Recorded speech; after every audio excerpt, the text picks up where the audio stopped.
On the Health Watch tonight, eating processed meats could raise a woman's risk of breast cancer.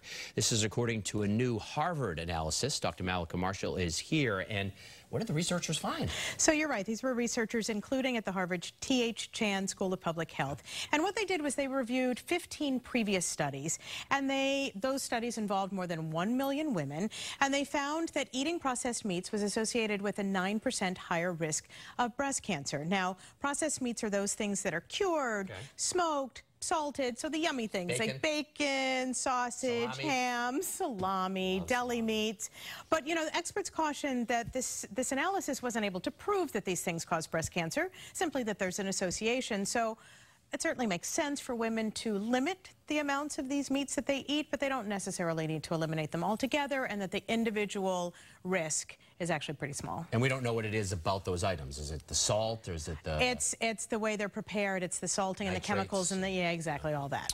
Well, do you tend to get overwhelmed when you're faced with too many choices? Scientists at Caltech can explain why your brain may have trouble making a decision if given too many options. Doctor, you say it is the choice overload effect. Does this happen to you? This has generated a lot of conversation here in the studio, right? Because you get overwhelmed. You go to a restaurant, you're faced with a huge menu. You're like, I don't know what to order. You go and you try to buy a dress and you have 20 different options, and sometimes you just kind of throw up your hands and say, forget it. That I'm not going to do it, all right? the time with the dresses. Okay. That was funny. Okay, so sometimes, the researchers found that your brain sort of gets overwhelmed, that there are two areas of the brain that sort of have to weigh and evaluate the pros and cons of each choice.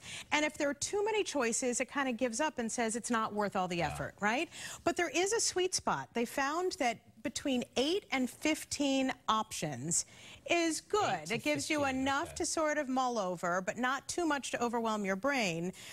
So, you know, we Americans like so much choice. We like these huge grocery stores with all these choices, but then we forget that it can be incredibly frustrating to actually make a choice. I think 8 to 15 is a good, like if you're talking about a restaurant menu, 8 to 15, that's okay. I don't like going to these places, though. They're like, these are the 6 things we have.